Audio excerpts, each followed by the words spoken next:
বিটকয়েনের use case বলতে আমাদের মাথায় প্রথমেই আসে বিটকয়েন বিভিন্ন ক্রিমিনাল অ্যাক্টিভিটিতে ইউজ হয়, যেমন dark net market, cyber crime, scam, ransomware, money laundering এসবের জন্য ব্যবহার হয়। প্রত্যেকটা জিনিসেরই ভালো এবং খারাপ দিক আছে। বিটকয়েন বা ক্রিপ্টোর ক্ষেত্রে মেইনস্ট্রিম মিডিয়া আমাদের খারাপ দিকটাই দেখায়। ঠিক যেমন ইন্টারনেটের শুরুতে বলা হয়েছিল এটা একটা হাইপ, এর কোনো ফিউচার নেই, বিটকয়েনের ক্ষেত্রেও ঠিক তেমনই বলা হয় এখন। বিটকয়েনকে বুঝতে গেলে আমাদের মাইন্ডকে টেকনোলজি আরও ওপেন হতে হবে।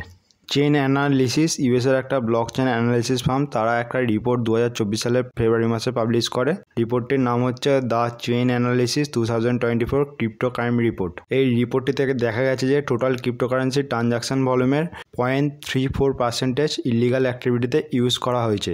এই 0.34% অ্যামাউন্টটা হলো 24.2 বিলিয়ন। এই 24.2 বিলিয়নটা হচ্ছে বিটকয়েন এবং ক্রিপ্টোকারেন্সি দুটোই আছে এর মধ্যে। আমরা যদি এবার বিটকয়েনের অ্যামাউন্টটা দেখি এর মধ্যে থেকে, তাহলে দেখব যে $6 বিলিয়ন মতো অ্যামাউন্টটা হচ্ছে। ইন্টারন্যাশনাল মনিটারি ফান্ড বা IMF অনুসারে সারা ওয়ার্ল্ডের জিডিপি হচ্ছে $110 ট্রিলিয়নের মতো। রিসার্চ থেকে পাওয়া গেছে যে 1.6 ট্রিলিয়ন থেকে 4 ট্রিলিয়নের মতো মানি লন্ডারিংয়ের জন্য ইউজ করা হয় প্রতি বছর। যদি আমরা রেভিনিউ হিসাবে চিন্তাভাবনা করি, তাহলে মানি লন্ডারিং হচ্ছে ওয়ার্ল্ডের 3rd লার্জেস্ট বিজনেস। এবার আমরা বিটকয়েনের প্রথম ইউজ কেস দেখব। Bitcoin as a global settlement network. Traditional financial সিস্টেমে কমার্শিয়াল ব্যাংক দিনের শেষে সেন্ট্রাল ব্যাংকের কাছে গিয়ে ট্রানজাকশানগুলো সেটেল করে। এটা বোঝার জন্য আমরা একটা এক্সাম্পল নিচ্ছি। ধরা যাক আমি আমার কোনো ফ্রেন্ডকে টাকা পাঠাচ্ছি। আমি যে ব্যাংক থেকে টাকা পাঠাচ্ছি সেই ব্যাংকটা হলো HDFC ব্যাংক, এবং আমি যে বন্ধুকে টাকা পাঠাচ্ছি তার ব্যাংক হলো অ্যাক্সিস ব্যাংক। তাহলে আমার HDFC ব্যাংক থেকে টাকাটা ডেবিট হয়ে গিয়ে তার অ্যাক্সিস ব্যাংকে টাকাটা ক্রেডিট হবে, এবং এই ট্রানজাকশানটা দিনের শেষে গিয়ে এই দুটো ব্যাংক মিলে সেন্ট্রাল ব্যাংকের কাছে গিয়ে সেটেল করবে। এইভাবে ট্র্যাডিশনাল সিস্টেমে ট্রানজাকশানগুলো সেটেলমেন্ট হয়। এবার আমরা বিটকয়েন নেটওয়ার্কে ট্রানজাকশানগুলো কীভাবে সেটেল হয় সেটা দেখব। ধরা যাক আমি আমার কোনো বন্ধুকে একটা বিটকয়েন পাঠাবো। সেটার জন্য আমাকে আমার ওয়ালেটে আমার বন্ধুর যে বিটকয়েন অ্যাড্রেসটা আছে সেটা লিখতে হবে প্রথমে। তারপরে এই ট্রানজাকশানটা বিটকয়েন নেটওয়ার্কে ব্রডকাস্ট হবে, এবং বিটকয়েন নোটস অপারেটর যারা আছে তারা এই ট্রানজাকশানটাকে ভেরিফাই করবে যে আমার কাছে একটা বিটকয়েন আছে কি নেই। তারপর বিটকয়েন মাইনার যারা আছে তারা এই ট্রানজাকশানটাকে বিটকয়েন ব্লকচেনে অ্যাড করবে, এবং ট্রানজাকশানটি সাকসেসফুল বিটকয়েন ব্লকচেনে অ্যাড করার পর এই ট্রানজাকশানটাকে বিটকয়েন নেটওয়ার্কে ব্রডকাস্ট করবে, এবং ট্রানজাকশানটি ব্রডকাস্ট করার পর বিটকয়েন নোটস অপারেটর যারা আছে তারা এই ট্রানজাকশানটাকে সেভ করবে। এইরকমভাবেই প্রত্যেক 10 মিনিট অন্তর বিটকয়েন নেটওয়ার্কে ট্রানজাকশানগুলো সেটেল হয়। প্রতিদিন বিটকয়েন নেটওয়ার্কে অ্যাভারেজ 3.5 লাখ ট্রানজাকশান সেটেলমেন্ট হয়। প্রত্যেক 10 মিনিটে বিটকয়েন নেটওয়ার্কে প্রায় 2400+ ট্রানজাকশান সেটেলমেন্ট হয়। এই নাম্বারটা কখনো বাড়তেও পারে বা কখনো কমতেও পারে। বিটকয়েন নেটওয়ার্ক অ্যাভারেজ প্রত্যেক সেকেন্ডে 6টা থেকে 8টা ট্রানজাকশান বিটকয়েন নেটওয়ার্কে সেটেলমেন্ট করতে পারে। বিটকয়েন নেটওয়ার্কে অ্যাভারেজ ট্রানজাকশান ভ্যালু $60 থেকে $70,000। বিটকয়েন নেটওয়ার্কে অ্যাভারেজ ট্রানজাকশান ফিস হচ্ছে $1.5 থেকে $40 পর্যন্ত। এটা বিটকয়েন নেটওয়ার্কে কী পরিমাণ ট্রানজাকশানের চাপ আছে তার উপর নির্ভর করে ট্রানজাকশান ফিস কত হবে। বিটকয়েন নেটওয়ার্ক প্রতিদিন $21 বিলিয়ন ট্রানজাকশান সেটেলমেন্ট করে। তার মানে bitcoin network annually $7.6 trillion settlement করে। এবার আমরা দেখব ইন্ডিয়ান সেন্ট্রাল ব্যাংক মানে RBI এবং US ফেডারেল রিজার্ভ কত পরিমাণ ট্রানজাকশান সেটেলমেন্ট করে। ইন্ডিয়ান সেন্ট্রাল ব্যাংক RBI 2024 সালে মার্চ মাসে প্রতিদিন $186 বিলিয়ন ট্রানজাকশান সেটেলমেন্ট করেছে। এর মানে হচ্ছে অ্যানুয়ালি প্রায় 68 to 70 ট্রিলিয়ন ট্রানজাকশান সেটেলমেন্ট করেছে।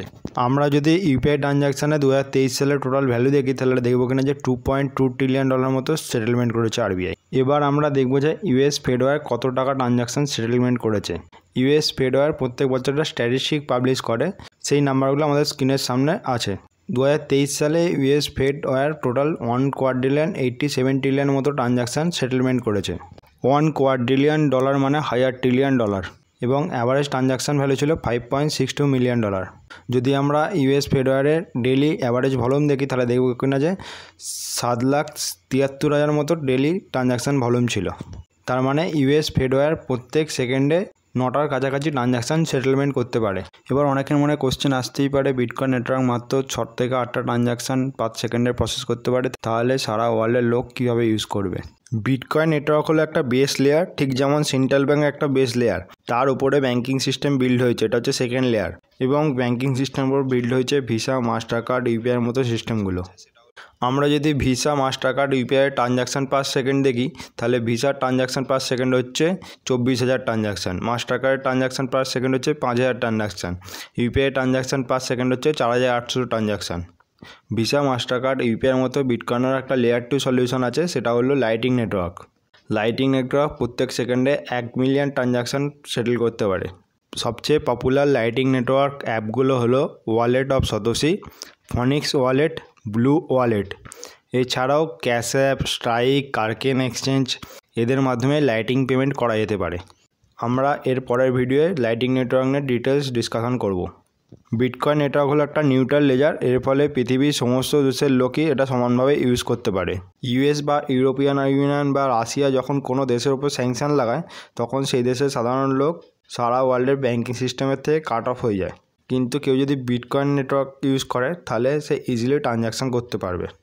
বিটকয়েন নেটওয়ার্কের সাথে যদি ফেডওয়ারে কম্পেয়ার করি, বিটকয়েন নেটওয়ার্ক 0.69% ট্রানজাকশান সেটেল করে ফেডওয়ারের। ফিউচারে যদি এটা বেড়ে দাঁড়ায় 5%-এর মতো, তাহলে সারা ওয়ার্ল্ডের পেমেন্ট সিস্টেমে একটা সিগনিফিক্যান্ট ইনফ্লুয়েন্স থাকবে বিটকয়েনের। ভিডিওটি লাস্ট অবধি দেখার জন্য ধন্যবাদ। যদি ভিডিওটি ভালো লেগে থাকে, লাইক, কমেন্ট, সাবস্ক্রাইব অবশ্যই করবেন।